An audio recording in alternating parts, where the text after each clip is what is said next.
el cetro para que ellos puedan continuar en la obra de Dios, porque eso es lo que nos mandó Dios, a reproducirnos espiritualmente. Cuando muramos, que no vayas a llegar al cielo y te pregunte Dios, ¿a cuántas almas guiaste a Cristo? Y que le digas, pues a ninguna. O que le digas, ¿a cuántos discipulaste? ¿A cuántos les compartiste acerca de mi amor en la cruz?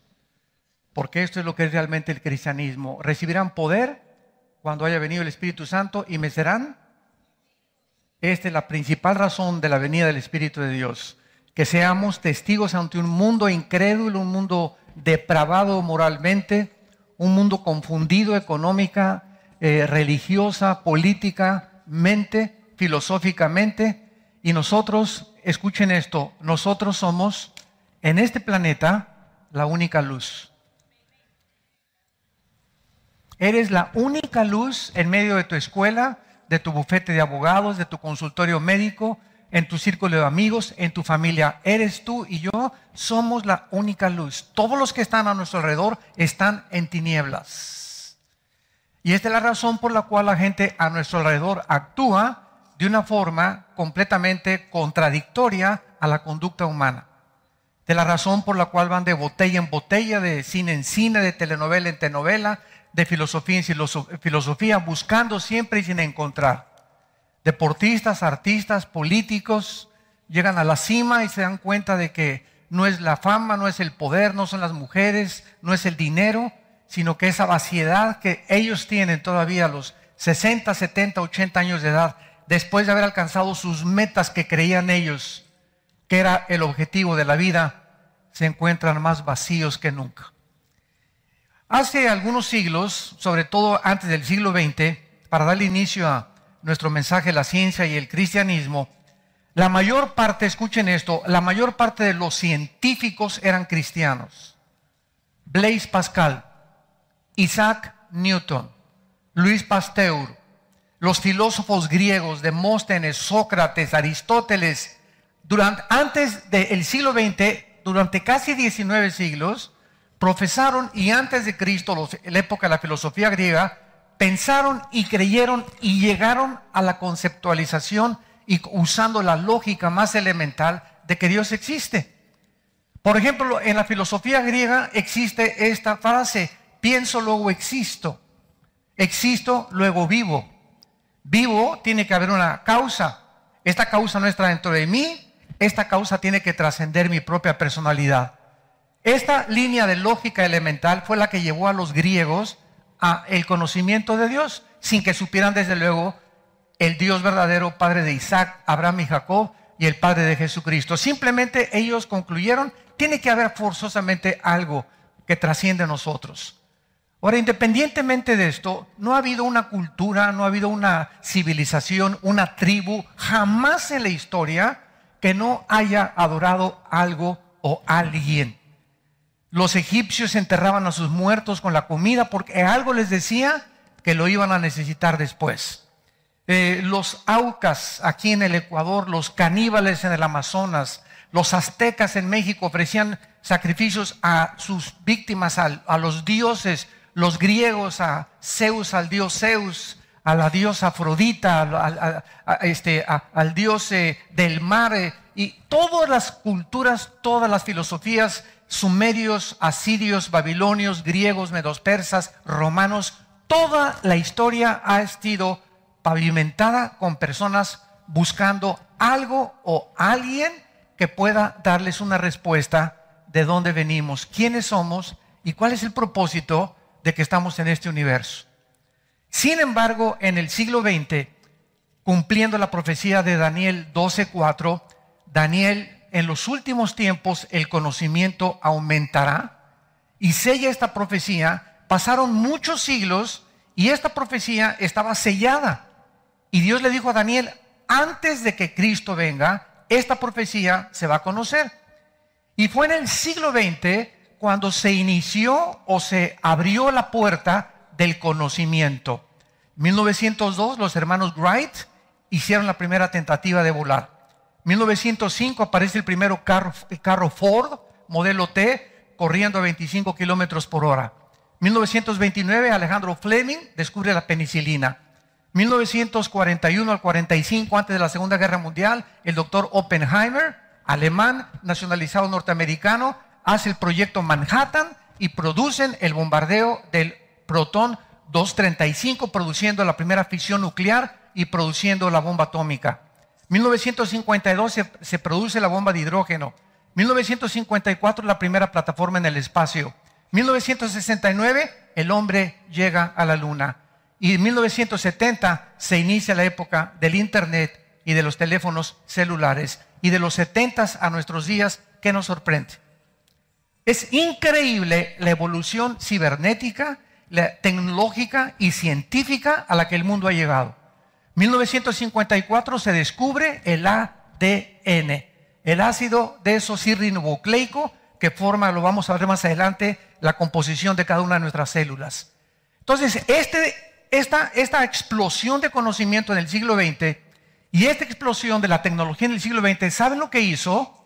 Que al mismo tiempo, escuchen esto, que la humanidad nunca había llegado a tener tantos conocimientos. Es el siglo donde más sangre se ha derramado. 2 guerras mundiales, 325 revoluciones y golpes de Estado, con más de 150 millones de muertos. El nazismo, comunismo y fascismo invadieron el siglo XX y los más grandes pensadores del siglo XX fueron ateos. Sigmund Freud, Friedrich Nietzsche, Carlos Marx, Jean-Paul Sartre, Bertrand Russell y todos estos hombres que influyeron en las ideas actuales de las universidades en México, en Sudamérica, en Europa principalmente, donde nació el racionalismo francés y el ateísmo alemán, emigraron a América y de los 70s, 80s del siglo pasado, yo recuerdo en los 80s cuando yo comenzaba ya a predicar a nivel universitario, que me invitaban a tener debates con ateos, con agnósticos y con escépticos, cómo me atacaban siempre con el ateísmo y siempre burlándose de la Biblia, porque ellos no tenían evidencias verdaderamente de que no somos el resultado de los animales, ni somos el resultado de una selección natural, ni de un proceso evolutivo. La teoría de la evolución es la mentira, el fraude intelectual más grande del siglo XX. Cuando Carlos Darwin hizo su famoso libro El origen de las especies, tú lees este libro y vas a encontrar este lenguaje. Quizá, no sé, a lo mejor, chance y, no estoy seguro. ¿Ustedes creen que estas frases son científicas? En lo absoluto. Y además, si yo escribo un libro, El origen de los venados, y no pongo el origen de los venados, pues es una tontería.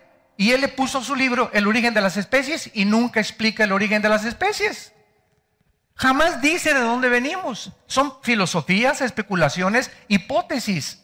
¿Cómo es posible que se haya atrevido a escribir este libro y que se haya aceptado como una verdad? Les voy a decir por qué. Porque cuando un ateo acepta que nosotros venimos de la evolución, no le queda otra alternativa a creer en Dios. Porque hay solamente 2 modelos para que se le ofrecen en las universidades, 2 modelos para explicar el origen del universo.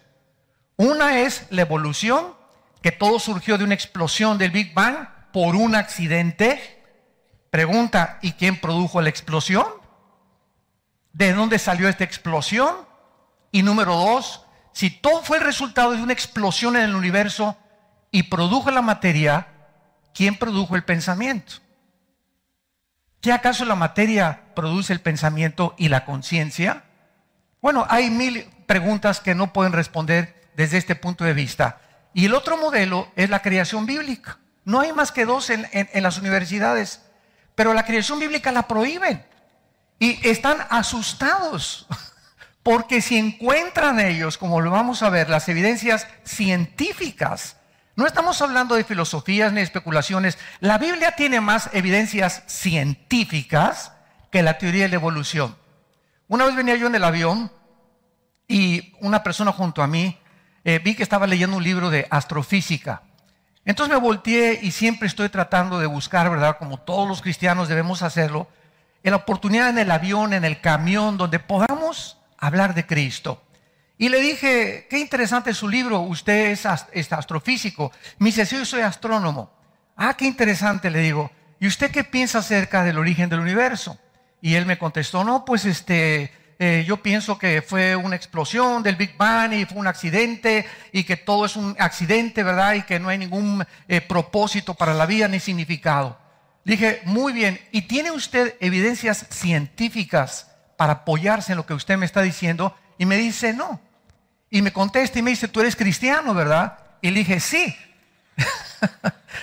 Y me pregunta, ¿y usted las tiene? Y le dije a esta persona, con todo el respeto que se merece, usted está estudiando algo que no tiene bases científicas y se requiere más fe en creer que venimos del chango o del mono o del simio a que venimos de una creación directa de un Dios creador y sustentador de todas las cosas. Entonces le dije, vamos entonces nosotros, si usted es una persona honesta, le dije, vamos a tratar de comparar. Y deme usted evidencias científicas de la evolución y yo le proporciono evidencias científicas de la Biblia. Y él se negó a aceptar este reto. Y entonces le contesté y le dije, ¿sabe una cosa? Le voy a decir con todo el respeto, ya nos íbamos despidiendo del avión. Yo no creo que usted sea ateo por falta de evidencias, le dije. Porque las evidencias no las quieren ustedes aceptar porque se han decidido simplemente a no creer en Dios.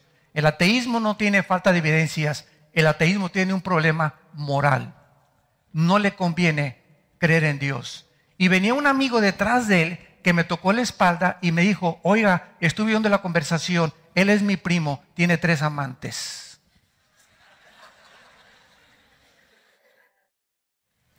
Entonces, nunca ha sido faltas de evidencias, siempre ha sido un problema o de orgullo y soberbia intelectual o de personas que tienen una vida moral donde no les conviene someterse a las leyes y que un Dios que existe les imponga y les diga, el pecado te condenará. Y esta es la razón por la cual durante el siglo XX se rechazó y se ha perseguido tanto a la Biblia y al cristianismo. Y el concepto en Latinoamérica de los pastores era un concepto de lo más pobre que existía. Yo me acuerdo todavía en los 80s, cuando tuve algunas cruzadas. Yo estuve 3 años trabajando con un equipo de Luis Palau. Fui a evangelista asociado, así comencé mi ministerio en los 80, 69, 80 y 81. Y me acuerdo que el equipo de Luis Palau me enviaba así a arreglar cruzadas y a predicar en grandes estadios. Y siempre me gustaba tener debates después con los científicos, profesionistas, etcétera, etcétera. Y siempre me decían, usted es pastor alemán, ¿verdad? O es pastor de ovejas, ¿verdad? Yo tengo unos chivos, ¿no quisiera usted mandarlo a mi rancho a que los pastoreara? Y así me hablaba la gente. ¿Por qué? Porque conceptualizaban y creían que los pastores eran las personas más mal educadas que existe en el mundo latinoamericano. ¿Qué tiene un pastor que ponerse con un ingeniero, con un astrofísico, con un doctor? No tienen respuestas. Y eso me puso, decimos en México, me enchiló. Pero así me hizo enojar. Y dije, ¿cómo es posible, verdad? Entonces fundamos un seminario, que todavía lo tenemos, el Seminario Internacional Teológico, que dirige mi hermano, para comenzar a preparar pastores y tratar de que podamos descubrir y tener mucho más municiones y más conocimiento, porque el mundo científico que nos rodea demanda de nosotros respuestas. Y desgraciadamente, muchos pastores simplemente salen del instituto bíblico y no vuelven a tomar libros. Y debemos los pastores estudiar algo de genética, algo de física, algo de matemáticas, algo de astronomía, estarnos metiendo en revistas. Yo toda la semana estoy tratando de buscar la revista de El Economista, el Time Magazine, el Newsweek, en el internet. Ahorita tenemos acceso a una información impresionante para poder ofrecerle al mundo y ahora nosotros burlarnos de los ateos y ahora nosotros perseguirlos a ellos.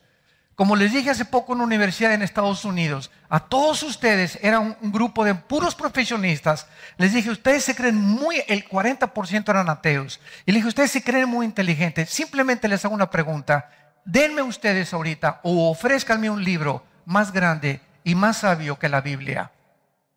Un silencio sepulcral. Nadie se atrevió a decirme, pues el Maharinivana Sutta, el Tripitaka de Buda, el libro del Mormón, el de los Vedas, el Corán del Islam. Nadie se atrevió a ofrecerme por lo menos, y sugerirme, de los billones de volúmenes de literaturas que existen, nadie se atrevió a decirme, hay un libro mejor que la Biblia. Entonces les dije, cállense la boca. Les dije, shut up. Vamos a ver algunas de las evidencias de la Biblia a continuación, antes y para poner los fundamentos y desarrollar esta conferencia.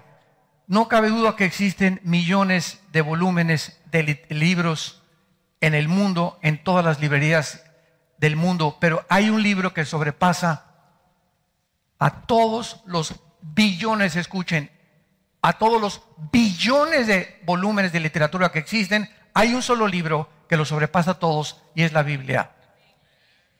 Ahora, no solamente decimos nosotros la Biblia es la palabra de Dios, sino que te preguntan, ¿y por qué dices que es la palabra de Dios? ¿Sabes tú cómo defenderla?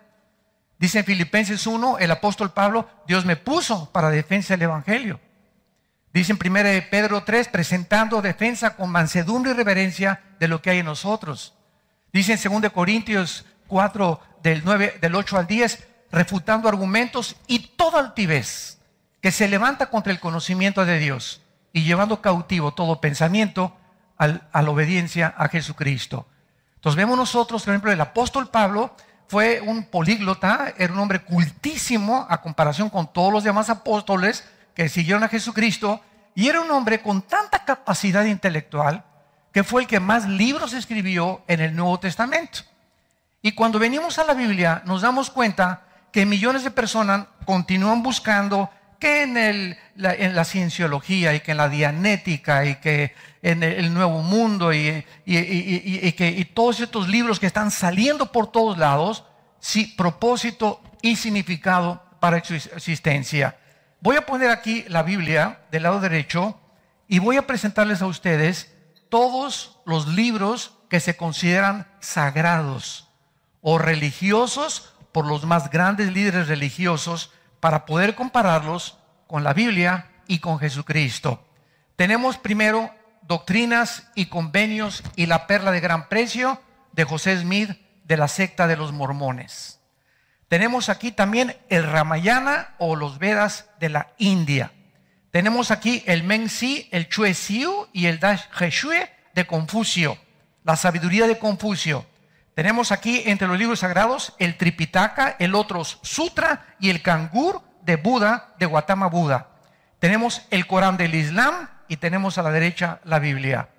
Ninguno de los libros que les acabo de mencionar contiene profecías exactas, arqueología, antropología, genética, biología, poesía, literatura, física, química, psicología, como lo tiene la Biblia.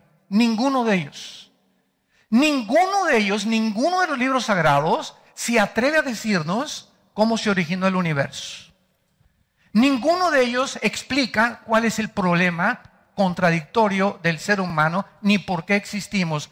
Y ninguno se atreve a decirnos el orden en que en la historia han aparecido los imperios mundiales, como lo profetiza el libro de Daniel. Ninguno de ellos. Y después de examinar todos estos libros, ¿verdad?, descubrimos que también ninguno de estos hombres, ni Mahatma Gandhi, ni Gautama Buda era un gordito que salió de un palacio, era un príncipe, y se cansó de las riquezas de su padre Buda, y se fue al mundo a buscar el origen del sufrimiento. Y nunca encontró el origen del sufrimiento y se dedicó a comer. Y es la verdad, nos reímos. Y por eso vemos nosotros a un hombre, ¿verdad?, que traía ya el púlpito integrado, ¿verdad? Ahora, es interesante lo siguiente. Dentro de lo que se considera las religiones, porque cuando hablamos de religión, yo me acuerdo en los 80s, cuando iba a la Universidad de México, que me decían, no, es que aquí no aceptamos que venga a predicar religión. Y por eso le digo, ustedes hablan de Che Guevara y hablan de Buda ¿y por qué no permiten hablar de Jesucristo? Ustedes hablan del Corán, hablan del Tripitaka, hablan de los libros sagrados, ¿por qué no permiten hablar de la Biblia? Y entonces me dijeron, es que no queremos religión y está prohibido la educación laica en México, que se enseñe la religión, más que en las escuelas católicas. Y yo les contesté y les dije, ¿qué no sabían ustedes que el budismo es una religión atea? El budismo no cree en Dios. Buda no creía en Dios. Los budistas no adoran a Buda ni adoran a ningún Dios. Simplemente creen en algo que pueda a ellos darles paz interior. Pero el budismo es una religión atea y está clasificada dentro de las religiones. ¿Sabían ustedes que el comunismo, el sistema filosófico del comunismo, está considerado una religión también? Entonces, cuando hablamos de religiones, no estamos uniendo todo lo que crea en Dios, sino sistemas o ideologías que tienen su conformación para tratar de explicar el mundo, aunque no necesariamente desde una perspectiva que trascienda y concluya con la existencia de un Dios. Ahora vamos a ver nosotros, pues a continuación, la singularidad de la Biblia. Pueden ustedes apuntar, los que están llevando este bosquejo, su singularidad. Esta información es imprescindible para que comiencen ustedes a tener los fundamentos, las bases, y no solamente que te digan, pues es la palabra de Dios. Pues sí, pero ¿por qué es la palabra de Dios? Y tú la puedas defender. La Biblia fue el primer libro en haber sido impreso en la imprenta de Gutenberg. El primer libro que se imprimió en la historia del ser humano, 1455. Y se llamó la Vulgata Latina. Fue traducida por un monje llamado Jerónimo en el año 435 después. Es el libro, la Biblia, es el libro más vendido, el más traducido a más lenguajes y dialectos que cualquier otro volumen de literatura en el mundo y en la historia del ser humano. Simplemente en México hay un grupo que se llama Wycliffe de misioneros que han traducido la Biblia al maya, al tlaxcalteca, al azteca, al chichimeca, al tolteca, a más de 8 o 10 dialectos que se hablan todavía en la República Mexicana. En 1986 la Biblia se había traducido a más de 5,000 lenguajes y a más de los 6,700 lenguajes que se conocen hasta este momento. Actualmente hay 13,000 copias originales del Nuevo Testamento. No existen libros de la Odisea, por ejemplo, ni de los libros de los filósofos griegos, ni de ningún historiador. No existe ningún volumen en el mundo de historia o que se haya publicado que tenga más originales que la Biblia. Entonces, una vez me acuerdo que llegó en un debate en el radio, en un país aquí en Sudamérica, y me dice esta persona que también se decía atea. Y le dije, me dice, ¿usted cree en Jesucristo? Y le digo, claro que sí. Me dice, pues sabe una cosa, que Él ni existió, me dice. Y me volteé y dije, bueno, Dios mío, ¿verdad? ¿De cuál fumó? Lo dije interiormente. Y entonces le pregunté, ¿me puede usted decir a qué día estamos ahora y en qué año nos encontramos? Y me contesta y me dice, pues estamos en mayo 15 de 1986. Y le dije, ¿desde cuándo estamos contando 15 de mayo de 1986? Desde que nació Cristo. Le dije, mire, cabeza de albóndiga. Cristo, usted está hablando tonterías, le dije. Y me da mucha pena, ¿verdad? Pero no sé ni por qué he aceptado platicar con usted. Pero una persona que niega la existencia de Cristo está negando la misma historia, porque la historia fue dividida antes y después de Cristo. El impacto de la persona de Jesucristo en la historia fue de tal magnitud que divide la historia. Y ahora contamos después y antes de Cristo. ¿Y cómo se atreve usted ni siquiera a decir de que Cristo no existió? Los más grandes historiadores, Josefo y Plinio del siglo I, que narran toda la historia de los primeros siglos, todos ellos mencionan la muerte y crucifixión y la vida del Hijo de Dios. Y no eran cristianos, eran judíos pagados por Roma, que fueron enviados al Medio Oriente a escribir la historia del Medio Oriente. Ese libro, al mismo tiempo, más atacado, más criticado, más perseguido y más controvertido de la historia. Por ejemplo, el ateo francés François Voltaire que murió en 1778. ¿Saben lo que dijo Voltaire antes de morir? Después de mi muerte, la Biblia pasará a la historia y nadie la volverá a publicar. Sin embargo, actualmente, y desde que murió Voltaire, la imprenta más grande de Biblias en el mundo se encuentra donde él vivió.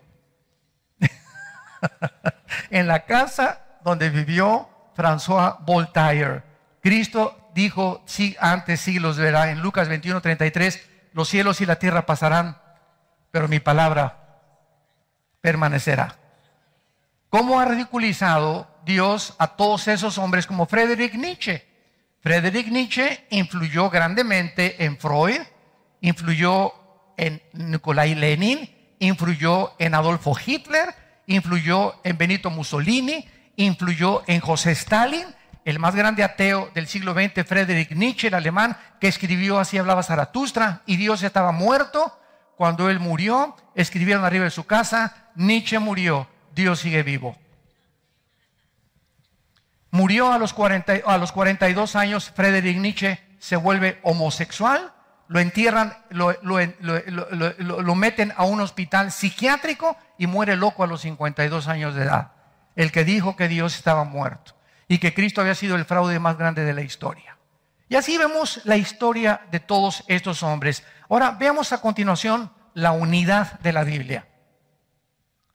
La Biblia está compuesta por 66 libros. La unidad que tienen estos 66 libros es sobrenatural, porque armonizan los 66 libros, y la consistencia que tienen estos 66 libros es impresionante, porque fue escrita en 3 idiomas: en el hebreo, en el arameo y en el griego. El arameo se usó simplemente en 3 capítulos del libro de Daniel, nada más. Y el arameo es el idioma que Cristo hablaba cuando Él vino al mundo. Estos 66 libros, vean esto, estos 66 libros fueron escritos en un periodo de 1500 años. Durante 1500 años se hizo el compendio del Antiguo y del Nuevo Testamento, se terminó en el primer siglo de la era cristiana. Estos 66 libros armonizan entre ellos perfectamente bien, y los 66 libros tienen un mensaje central, porque fueron escritos por más de 40 hombres. Escríbelo, más de 40 hombres escribieron los 66 libros, y casi entre ellos ninguno se conocía. Unos fueron reyes, pastores de ovejas, pastores recogedores de higos, otros ministros como Isaías en el palacio. Casi ninguno de ellos Moisés, que fue también, que iba a ser el sucesor del faraón.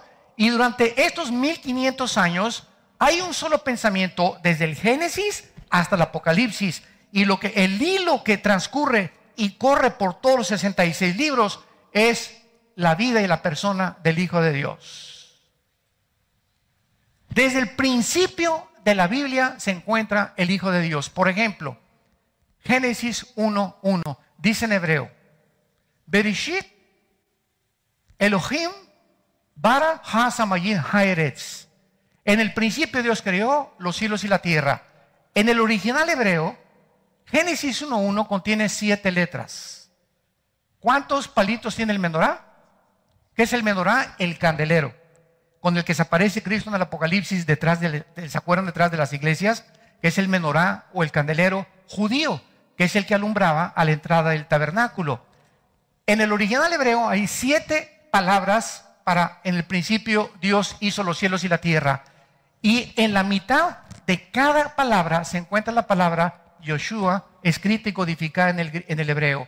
Y cuando descubrieron los códigos de la Biblia, cuando las computadoras se comenzaron a descubrir, se descubrió que cada 7 pasajes se encontraba la palabra de Jesús. Esto es impresionante, porque los que escribieron originalmente la Biblia no tenían computadoras y no pudieron ellos calcular que esto fuera una forma sobrenatural. Esto es solamente una de las tantas pequeñas pintorescas características sobrenaturales del libro de Dios. Una vez llegó una persona, me acuerdo, a la casa de ustedes a venderme unas enciclopedias. Me dice: doctor Alducin, mire, aquí le traigo la enciclopedia británica, le traigo el libro del Corán, le tribo esto, le tribo por allá, etcétera, etcétera. Y le dije, ¿cuántos años tiene usted vendiendo libros? Y me contestó, bueno, tengo 25 años, casi toda mi vida la he dedicado a vender libros y tengo una computadora aquí con mi laptop, con todos los volúmenes que hay casi en el mundo, de lo más importante de literatura y de conocimiento científico, cultural, sociológico, etcétera, etcétera. Y le hice una pregunta. Entre todas estas curiosidades y libros que tiene usted, ¿me podría usted presentar a 3 libros que hablaran de lo mismo por 3 autores diferentes que hayan vivido en diferentes épocas? Y se metió a googlear. No existe nada en la historia de la literatura. Entonces abrí el cajón de mi escritorio y le saqué la Biblia y le dije, no le presento 3 libros, mi querido amigo, le presento 66 libros, escritos en 1500 años, no por 3 autores, por más de 40 autores que hablan de lo mismo, la palabra de Dios.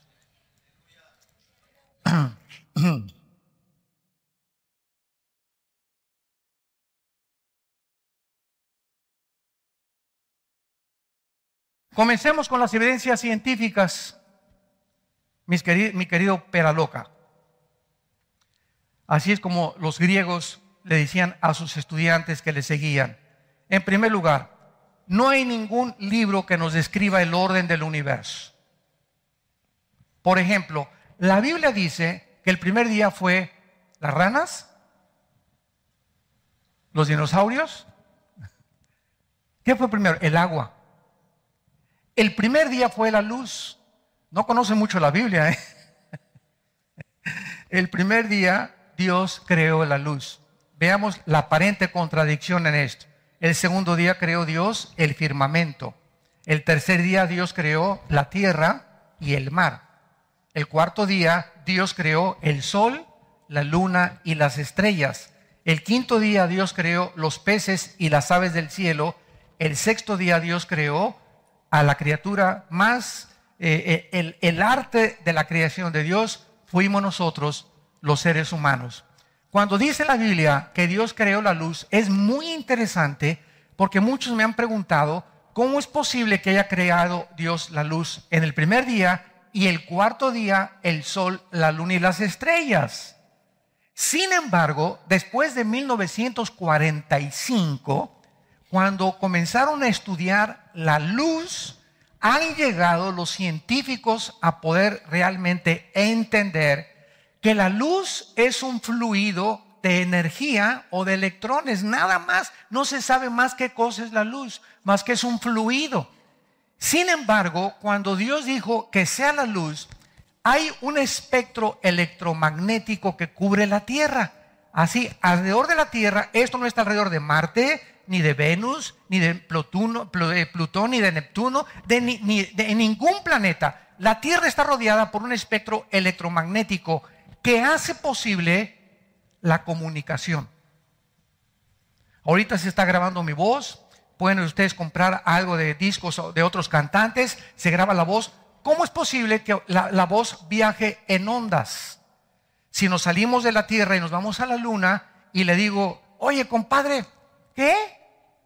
Compadre, no te oigo, compadre, porque en la Luna no viaja por ondas el sonido, ni en Marte ni fuera de la estratosfera, simplemente del espectro electromagnético abajo. Entonces Dios, antes de poner al ser humano, vean ustedes la sabiduría de Dios, pone primeramente la razón por la cual lo más importante que iba a hacer en el ser humano era la comunicación.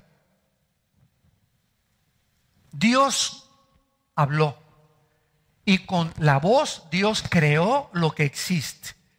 Y si hay algo que pueda producir un divorcio en el matrimonio, es la falta de comunicación. Si hay algo que da malos entendidos, es la falta de comunicación.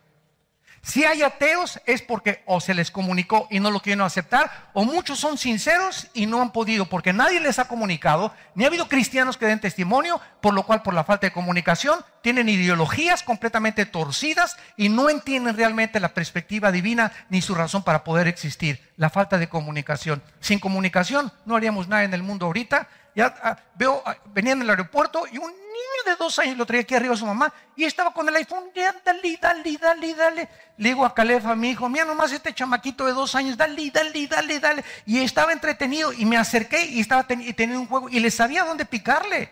De 2 años la criatura. Chamaco sinvergüenza de tesa, ¿verdad? Es impresionante y ahora estamos hemos llegado al siglo XXI a una intercomunicación por el internet donde todos estamos conociendo lo que hablamos, lo que decimos. Ahorita hay aparatos que desarrollaron los israelíes, que va un helicóptero, ¿verdad? Y puede mandar un rayo a través de un edificio sin que entren y puedan escuchar lo que están diciendo dentro del edificio, ver a las personas que están del edificio. Hay aparatos donde se sientan los del FBI, el Departamento Federal de Investigaciones de Estados Unidos, en un restaurante, y pueden ver que hay una mesa a 50 metros de ellos y ponen un aparatito así chiquito del tamaño de una corcholata de una soda y pueden saber exactamente lo que están platicando a 50 metros lejos de ellos. Así de sofisticada está la tecnología de la comunicación.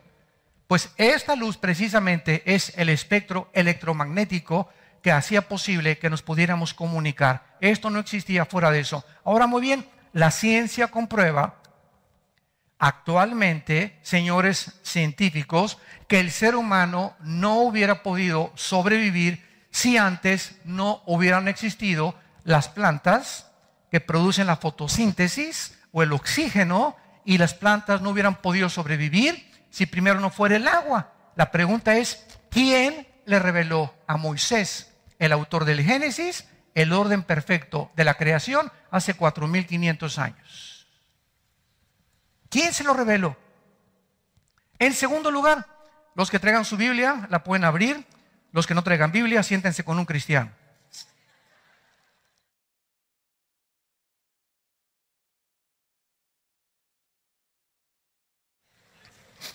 Veamos la genética. La segunda evidencia científica, solamente en la primera página de la Biblia, el orden de la creación. Vamos a ver en segundo lugar la genética. Hasta 1860,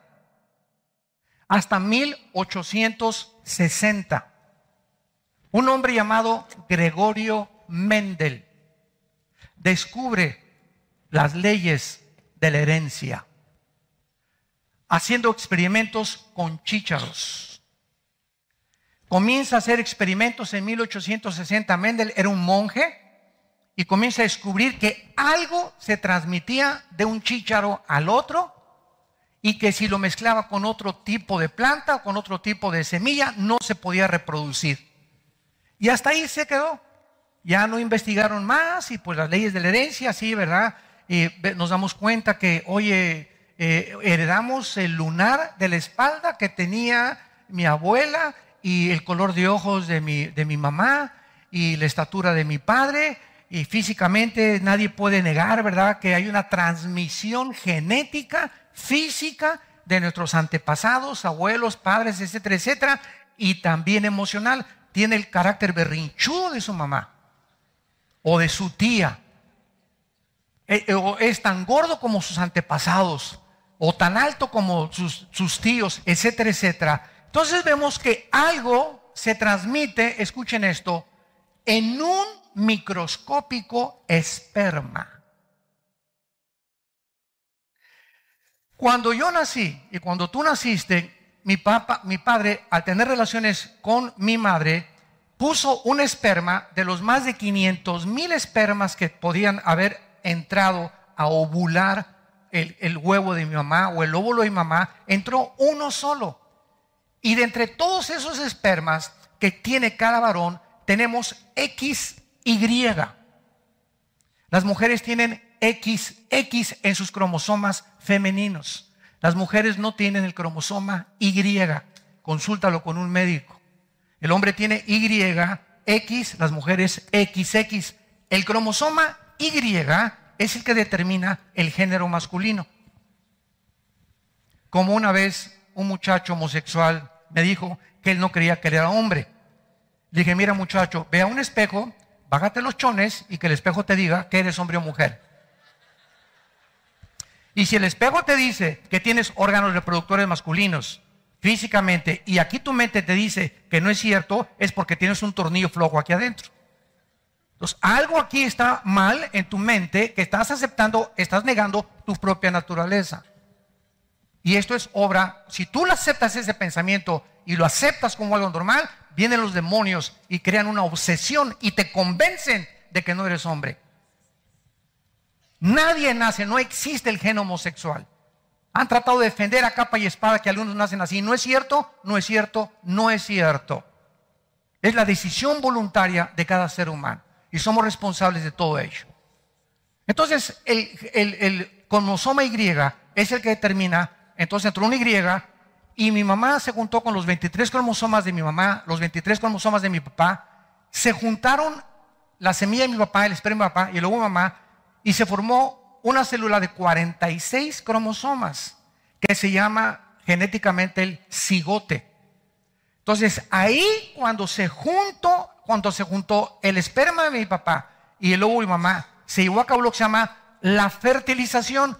Y de acuerdo al Salmo 139, la vida humana comienza en el estado embrionario. Mi embrión vieron tus ojos. Señores médicos que nos acompañan, no es a la semana ni a las 2 semanas. Bueno, vamos a abortar porque no es un ser humano a los 6 días, a los 4 días. Y como ningún médico puede científicamente determinar cuándo es un ser humano, uno dice cuando comienza la vida. Bueno, hay muchas cosas que se mueven, ¿verdad? Y que pueden ser animales o gusanos y sin embargo no son seres humanos. La Biblia dice claramente que es en el momento de la fertilización y de la fecundación cuando nosotros de alguna forma misteriosa, ahí dice Eclesiastés 3:11, Dios pone la eternidad en el alma humana. Dios puso la eternidad dentro, no de los changos, ni de las jirafas, ni de los dinosaurios, ni de las ranas, ni de los sapos, ni de los cocodrilos, ni de los leones, ni de los tigres, ni de los perros, ni de los gatos. Ningún animal tiene conciencia del universo. Nunca he visto un león. ¿De dónde vengo?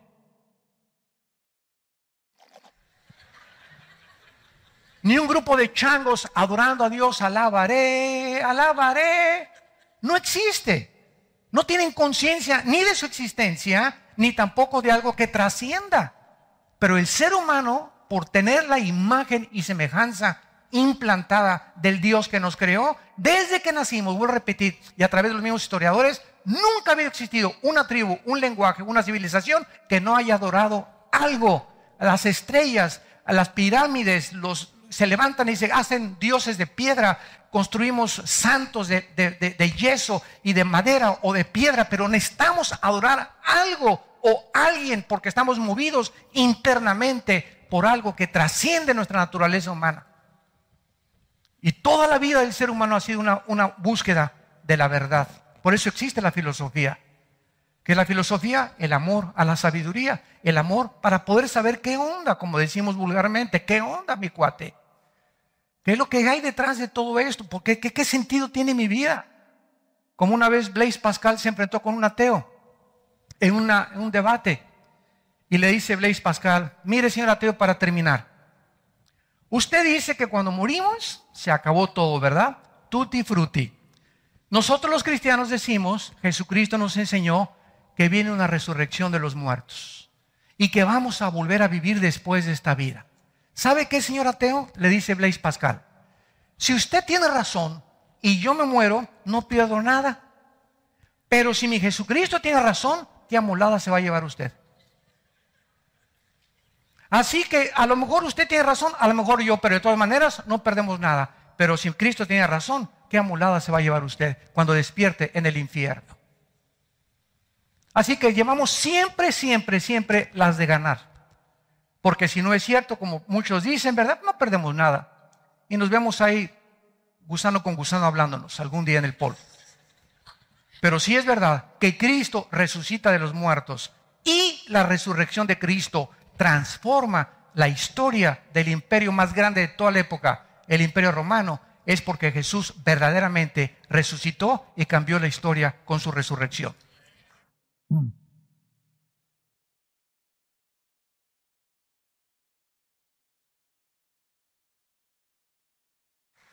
Entonces dijimos que en 1865 Gregorio Mendel descubrió la ley de la herencia y no fue hasta más de un siglo, 1954, el premio Nobel de Genética, Dr. Sam Watson, descubre que dentro de las billones de células que forman el cuerpo humano, billones de células que tenemos en el cuerpo humano, dentro de cada célula existe un software.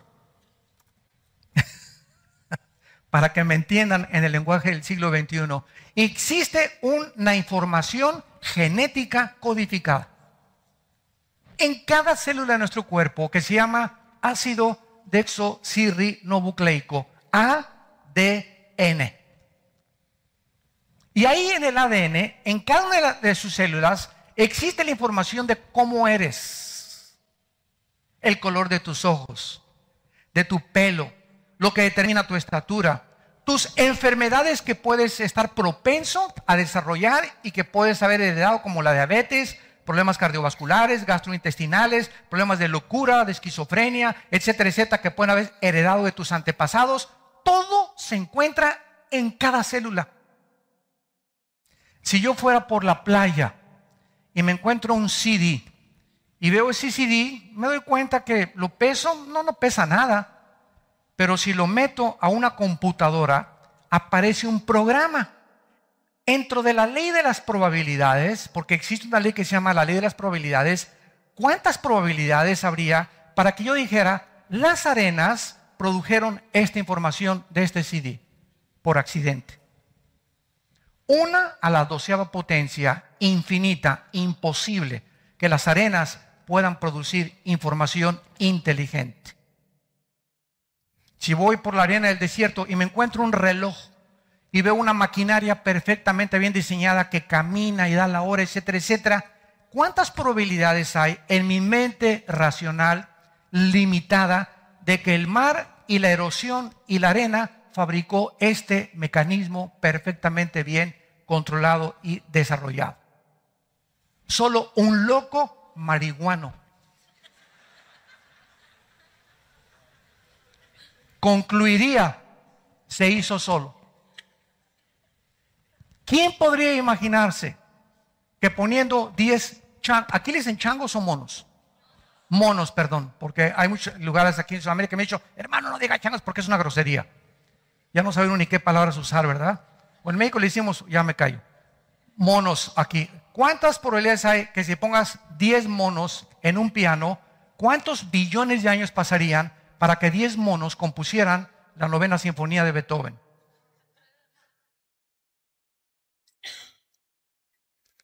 Nos damos cuenta, pues, que dentro de las mismas leyes de las probabilidades hay 0 probabilidades de que el mundo y lo que existe haya sido la obra de un accidente.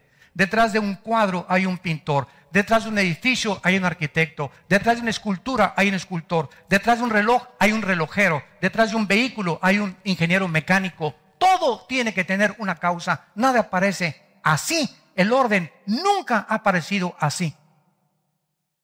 Siempre es del orden el desorden, no como la evolución dice, del desorden, de una explosión se formó el orden. Eso contradice la primera y la segunda ley de la termodinámica, que vamos a hablar más adelante.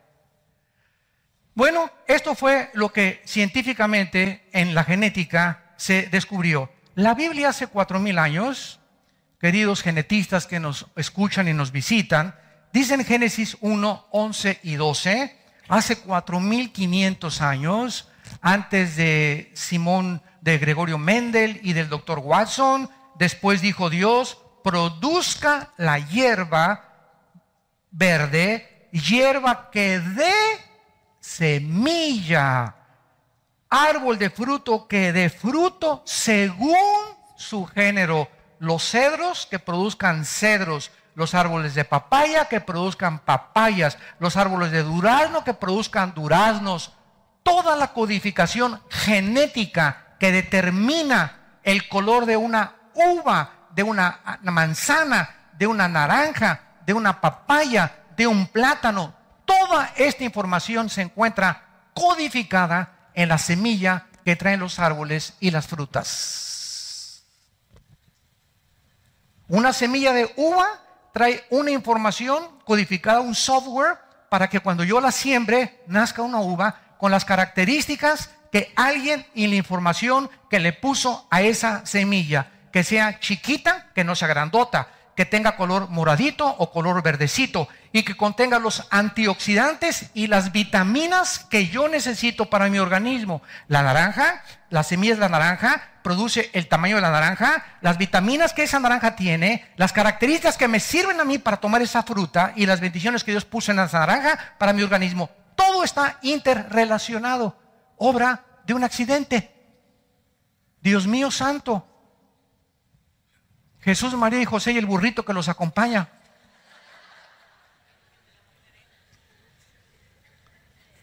Lo único que estamos haciendo es seguir una línea de lógica, nada más, para darnos cuenta que profesando ser sabios se han hecho necios. Para darnos cuenta que es mentira que el razonamiento guía al ser humano. No es cierto, no es cierto, no es cierto. No es la razón la que guía al ser humano. No es la razón la que guía al grupo de ISIS en el Medio Oriente actualmente, que no son seres humanos, son zombies programados para matar. Son personas deshumanizadas ya. Un ser humano puede deshumanizarse a sí mismo. Un ser humano puede decir, no es cierto, no soy hombre, soy mujer. Un ser humano puede llegar a aceptar sus pensamientos y creerle a Satanás y a los demonios y completamente cambiar tu lógica, tu razonamiento y dejar de ser una persona completamente normal. Esto es lo que trata de una forma conductista la psicología, ¿verdad? Y trata de la conducta del ser humano tan contradictoria, porque un hombre tiene 3 personalidades. Decía una mujer, hermano Alducin, mi esposo en la iglesia tiene cara de San Clodomiro. En mi casa tiene cara del anticristo. Y en el negocio tiene cara de tranza. Tiene 3 personalidades mi esposo. Una vez llegué a la oficina y le vi, y esa cara nunca la tiene en la casa ni en la iglesia. Y cuando lo vi en la iglesia está santo, santo, santo. Y le dije, señora, se llama eso en la psicología desórdenes múltiples de la personalidad. Y eso es más que una esquizofrenia. La esquizofrenia son una mente dividida en 2. Este señor tiene 3 y hay hasta 5 personalidades. ¿Por qué el ser humano manifiesta estos cambios? Porque hay algo que lo está desintegrando. Y la palabra desintegración viene de desintegración. Integridad es cuando, escuchen esto, yo soy una persona íntegra cuando lo que digo, lo vivo. Escúchame con mucho cuidado. Cuando yo comienzo a vivir lo que yo creo y lo que yo digo, mi personalidad se comienza a integrar. Pero cuando yo comienzo a hacer cosas contrarias a lo que yo enseño o a lo que yo vivo, mi personalidad se comienza a desintegrar. Entonces me comienzo a dividir, dice Santiago 1, el hombre de doble ánimo es inconstante en todos sus caminos.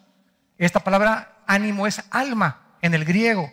El hombre, ahí está la esquizofrenia 2000 años antes que Freud la calificara una mente dividida como una enfermedad llamada la esquizofrenia, que no es enfermedad, son demonios que cuando una persona quiere vivir una doble vida, los demonios vienen y te obsesionan y te conviertes en una persona que ya no eres tú, ya ni tú entiendes por qué haces lo que haces. Todas las personas, se calcula que escuchen esto, se calcula que el 90% de las personas que están integradas en un hospital psiquiátrico, el 90% son personas que en su pasado tuvieron pecados que no arreglaron, los pecados los alcanzaron, desintegraron su mente y creen que están locos. Y en un hospital psiquiátrico, escuchen esto, no tienen ninguna terapia para curar a nadie más que a través de pastillas tranquilizantes. Solo los pueden controlar químicamente. Porque solo Cristo puede transformar a una persona y sanar la mente humana.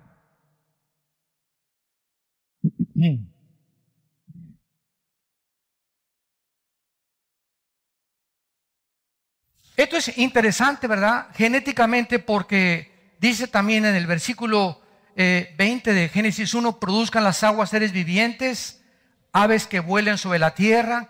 Versículo 21, y creó Dios los grandes monstruos marinos y todo ser viviente que se mueve, que las aguas produjeron según su género y toda ave alada según su especie. Y la genética del siglo XXI. ¿Saben ustedes cómo terminó el año, el siglo XX? ¿Saben cómo terminó ustedes el año 2000? Terminó con el proyecto del genoma humano. Así se llamó. El más grande proyecto del siglo XX fue la consumación que se llamó el proyecto del genoma humano, cuando el doctor Francis, apúntalo, Francis Collins, que fue el director del proyecto del genoma humano, él es cristiano. Porque he oído ateos que dicen, no es que no puedes ser cristiano y ser científico. O sea, no puedes ser cristiano, tienes que ser forzosamente ateo para ser científico. Esto es una mentira también que se ha propagado. El doctor Francis Collins, director del genoma humano, culminó en la Casa Blanca con el presidente Bill Clinton. Y Bill Clinton le dijo al doctor Francis Collins, hemos llegado por fin a comenzar a descubrir el libro de la vida, el ADN. Así terminó el siglo XX con el proyecto del genoma humano. Y los avances en la genética son sorprendentes ahora en los primeros años del siglo XXI, como por ejemplo el siguiente. La genética dice que si mi abuelo fue diabético, mi padre fue diabético o mi madre fue diabética y tuve 2 hermanos diabéticos, yo tengo una propensidad muy elevada genéticamente de ser diabético. Hay personas que no tomen nada de azúcar y que no están gordas y son diabéticos. Y antes se creía que solamente los gorditos y los que toman mucho azúcar, aunque claro que la puede producir, hay muchos que no. Entonces está demostrado que es genético. Lo que se descubrió fue lo siguiente, que si una persona tiene herencia genética de alguna enfermedad, escucha esto, y tú cambias tu alimentación, haces regresiva la maldición genética de esa enfermedad. El cambio de alimentación. Increíble. Por ejemplo, si tu papá tuvo problemas cardíacos y se murió el corazón, tu tío murió el corazón, tu abuela murió el corazón, y hay una continua secuencia de enfermedades de diferentes tipos, la genética y el ejercicio y la alimentación cambian completamente estas herencias. Yo les voy a dar un ejemplo. Por ejemplo, mi padre muere el corazón, mi tío, hermano de mi padre, muere el corazón, mi abuelo muere el corazón. Cuando yo me convierto y me doy cuenta, a mí siempre me ha gustado leer desde niño, siempre he sido un apasionado por los libros. Y cuando yo comencé a leer acerca de la nutriología, descubrí que era importantísimo beber diario 2 litros de agua, mínimo. 2 litros, no jugo de papaya ni de piña, ni agua sola. Claro que si le metes de más, pues mucho mejor, ¿verdad? Pero 2 litros de agua, que el azúcar, las harinas blancas y la sal son los 3 venenos más grandes del organismo humano. El azúcar blanca, la sal y el pan blanco. Nunca coman pan blanco, pan integral, lo más integral que se pueda. El azúcar, deséchenla completamente de sus dietas. Todo ahora tiene azúcar. Nomás ve la panza que tienes de Santa Claus. Pero fíjense cómo somos. Dios en Levítico 11 le dijo a su pueblo, aquí están las leyes de lo que pueden comer y lo que no pueden comer. Y después de los 60, 70 se descubre una sustancia que se llama el colesterol, que es un veneno que circula. Haz de cuenta que las arterias son como mangueras, así como tubos, y conectadas al corazón. Entonces el colesterol, si tú tienes una manguera y la oprimes o la aprietas la manguera, lo que circula por medio de la manguera pues ya no sale con la misma velocidad. Entonces el corazón, cuando hace y ahí están las arterias oprimidas por la grasa, hace y entonces viene el ataque cardíaco en el momento que menos lo esperas. y la mayor parte de las veces es por arterioesclerosis. Y esta enfermedad la dijo Moisés en Levítico 11, que la producía la grasa de los animales, principalmente el cerdo y los camarones. Tan ricos que son, ¿verdad? Pues claro que son ricos. El pecado es rico. Si el pecado no nos ofreciera placer, nadie pecaría. Ahora, la peor bebida que existe es la Coca-Cola.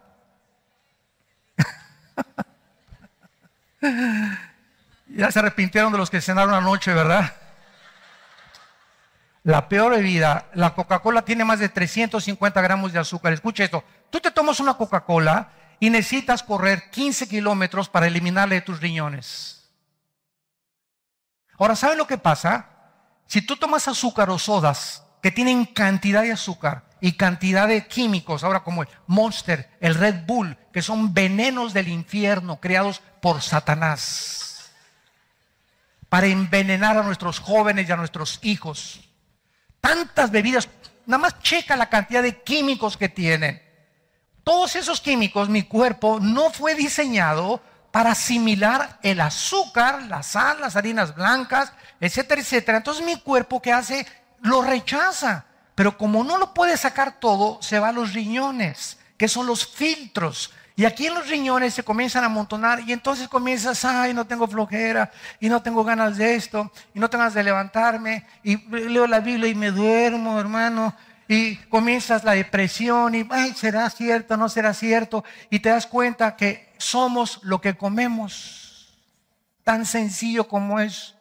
Tú toma una alimentación basada en la dieta mediterránea, aceite de oliva, verduras, muchas frutas, agua, nada de grasas, de carnes animales, etcétera, etcétera, y vas a encontrar que vas a pensar mejor, vas a coordinar mejor, vas a vivir más tiempo. Pero eso sí, vamos a muchas iglesias y el hermano con la panza de Santa Claus, hermano, póngame su mano y sáqueme el espíritu de retortijón que tengo aquí adentro.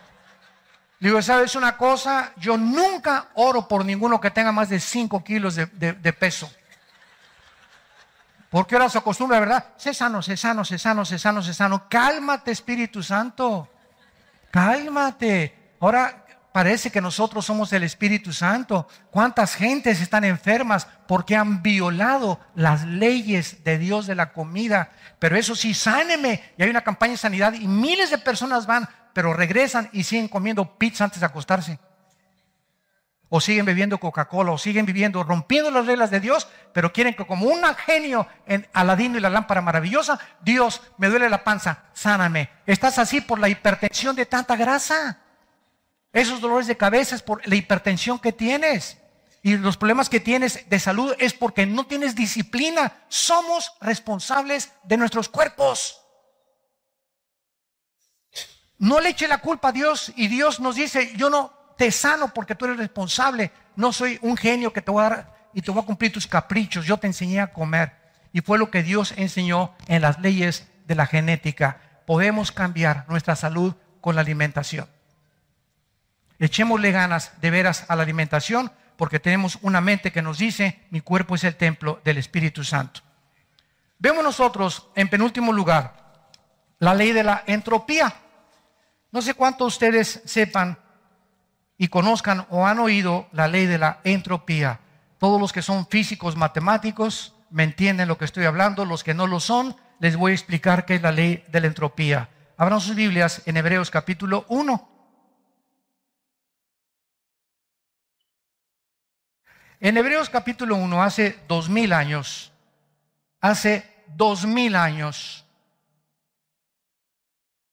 versículo 10 al versículo 12, la Biblia mencionaba, antes de que se descubriera la ley de la entropía es la ley que gobierna el desgaste de la materia. Se conoce como la ley de la termodinámica, la segunda ley de la termodinámica, que rige a todas las demás leyes científicas que existen. La segunda ley de la termodinámica en la física establece o se conoce como la ley de la entropía, que en todos los procesos físicos, todo sistema ordenado o con el tiempo tiende al desorden, no a la evolución, al desorden. Nunca ha surgido el orden el desorden del orden. Siempre es completamente al contrario. Es del orden de donde surge el desorden. La evolución dice que de una explosión, de un desorden, ¡pum!, muchas cosas, se volvió toda la estructura y los animales y el ADN y el pensamiento y todo del desorden. Esto contradice la segunda ley de la termodinámica. Es increíble esto. El refrigerador de tu casa da testimonio que la evolución es una mentira, porque el refrigerador de nuestra casa guarda alimentos, porque si no los guardas se descomponen, todo se oxida, todo se echa a perder, todo se desgasta. Nosotros estamos todos los días envejeciendo celularmente. El sol está perdiendo millones de toneladas masa cada segundo, y todo esto es lo que explica la segunda ley de la termodinámica, que contradice la evolución. Dice en Hebreos 1 del 10 al 12, y tú, oh Señor, en el principio fundaste la tierra y los cielos son obra de tus manos. Ellos perecerán. Aquí se menciona ya que el universo está sufriendo un desgaste, porque si hubo un principio, tiene que haber un final. No es eterno, como dicen ateos y evolucionistas, el universo. Está demostrado científicamente que el universo tuvo un principio y tendrá un fin. Ellos perecerán y todos se envejecerán como una vestidura, y como un vestido los envolverás y serán mudados, pero tú eres el mismo y tus años no acabarán. La Biblia mencionaba la ley de la entropía, que hasta 1743 Antoine Lavoisier la descubrió. O sea, toda la energía a nuestro alrededor está continuamente en un proceso de descomposición. Y finalmente, podemos seguir más, pero solamente quiero acabar con esto. ¿Sabían ustedes que ahora en las leyes de la higiene y las leyes de la medicina, ¿cuándo se descubrieron las bacterias y los microbios?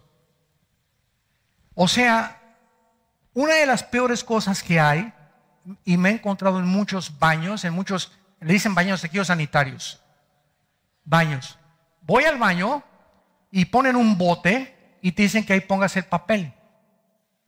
Esto es lo más antihigiénico que existe. Porque si tú vas en la calle y un perro hace excremento en la calle, o tu niño hace excremento y dejas ahí el pañal, en el mundo de las bacterias hay millones de bacterias que se elevan en el aire y tú las respiras. Si en un avión alguien hace ¡ichu! Y no hace así ¡uchu!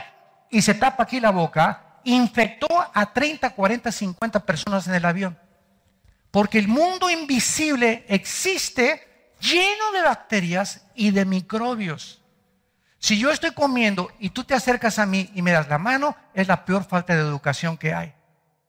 Si yo estoy comiendo o tú estás comiendo y te quiero saludar, te saludo así, no te doy la mano. Porque ustedes no se imaginan los millones de microbios que tenemos en la mano. Y después agarro el taco con esa mano y el pan con esa mano, y entonces comienzo a llenar mi cuerpo de microbios y de bacterias que me van a producir problemas gastrointestinales, amibiasis, etcétera, etcétera, simplemente por no seguir las leyes de la higiene que la Biblia estableció antes de que se descubriera el mundo de la bacteriología y de la microbiología. Escuchen esto. En la Enciclopedia Británica, documenta, y la puede leer, que en 1845 había un joven vienés llamado Ignacio Semmelweis. Y este hombre médico estaba aterrorizado por la cantidad de mujeres muertas que daban a luz. O sea, era tiro por viaje. En el 80% de las mujeres embarazadas que estaban a próxima de dar luz, se morían las mujeres.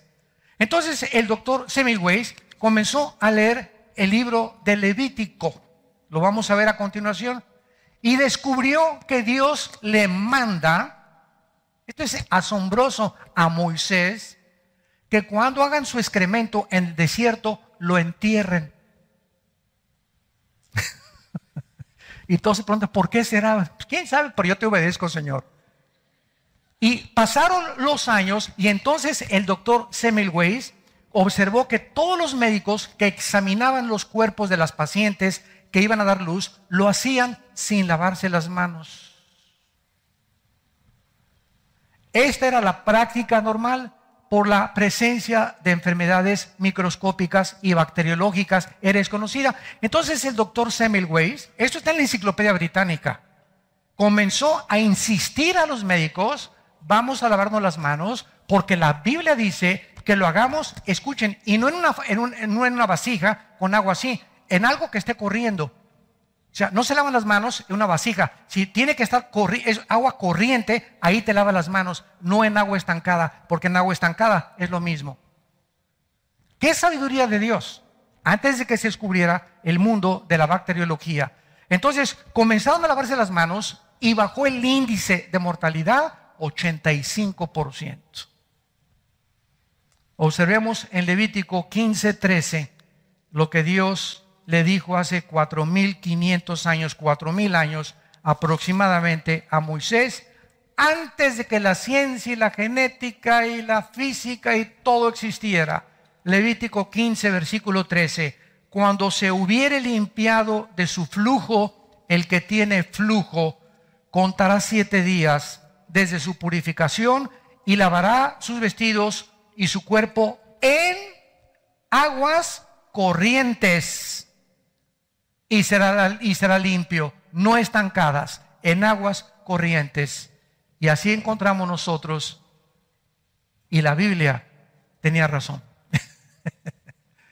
Y mañana el periódico, mañana en la mañana, lo que la ciencia está descubriendo, la Biblia lo mencionaba con siglos de anticipación, como dice Isaías 42 y 44, ustedes pues son mis testigos de que yo soy Dios.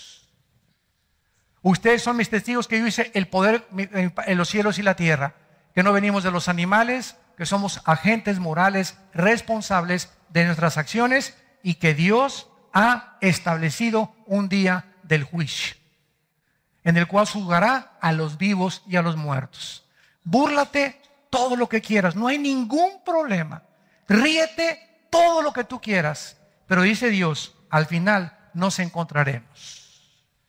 Y descubrirás tal vez demasiado tarde que por tu orgullo intelectual no quisiste someterte a mis leyes. Porque de tal manera te amo tanto que en una cruz abrí mis manos para decirte que tú no tienes por qué terminar en el infierno. Que tu vida puede cobrar propósito. He venido para que tengas vida y la tengas en abundancia. El herido fue por nuestras rebeliones, molido por nuestros pecados. El castigo que nosotros merecíamos en la cruz, Dios castiga a su Hijo. La ira de Dios que yo merecía cae sobre su Hijo y Él paga una cuenta que yo nunca ni tú hubiéramos podido pagar. Y en esa cruz nos muestra Cristo que todo eso, el justo, muere por nosotros para que nadie pueda llamar injusto a Dios. Alguien me dijo hace muchos años, para terminar, bueno, ¿yo qué culpa tengo de haber nacido en pecado? Y le dije, no tienes ninguna culpa.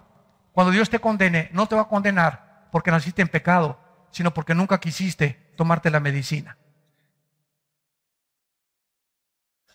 Esa es la culpabilidad, que la luz vino al mundo y los hombres rechazaron la luz. Porque no te conviene seguir a Jesucristo. Pero si tú en esta mañana, en esta tarde, quieres invitar a Cristo por primera vez en tu vida, ahí desde tu lugar, te pido que inclines tu cabeza. Y así con tu rostro inclinado. Hay muchos, estoy seguro también, que se dicen cristianos porque van a la iglesia. Pero si tú metes tu carro a un estacionamiento, el estacionamiento no convierte los coches en autos mecánicos. Si tú entras a McDonald's, no sales como una hamburguesa tampoco. El ir a la iglesia no te hace cristiano tampoco. Tú necesitas entender que si realmente tienes a Cristo, estás buscando la santidad. Estás tratando de acercarte más a Él. amas la Biblia, estás enamorado de Dios, te es imprescindible leerla todos los días y tener comunión con Él en oración. Una persona cristiana se apasiona por hablarles a otros de Jesucristo. Si todavía no existe esa pasión en tu alma, y desde que dices que eres cristiano, a nadie le has hablado del amor de Dios en la cruz, tu cristianismo es una religión nada más, pero no es una relación personal con el Hijo de Dios. ¿Qué tengo que hacer para asegurarme de que verdaderamente, si yo muero hoy mismo en el día, o hoy en la noche, o los próximos días, tengo la seguridad de irme al cielo con Dios? Dile estas palabras: Señor, te pido perdón por mis pecados, por mi soberbia intelectual. Creo que en esa cruz tu Hijo abrió los brazos para decirme que me amaba. Y al derramar su sangre, esa sangre preciosa es la medicina que tú has provisto para sanar mi mente, mi cuerpo y mi espíritu. Señor Jesucristo, creo que a los 3 días te levantaste de la tumba y venciste la muerte. Y con esta promesa que nos haces de que tú eres la resurrección y la vida, y que con la vida no termina todo, sino que seguiremos viviendo, quiero seguir viviendo contigo por toda la eternidad. Entra a mi vida como mi Señor y mi Salvador. Lávame con tu sangre preciosa y dame el poder de la eternidad y de vivir para ti. En tu nombre maravilloso, Hijo de Dios. Amén.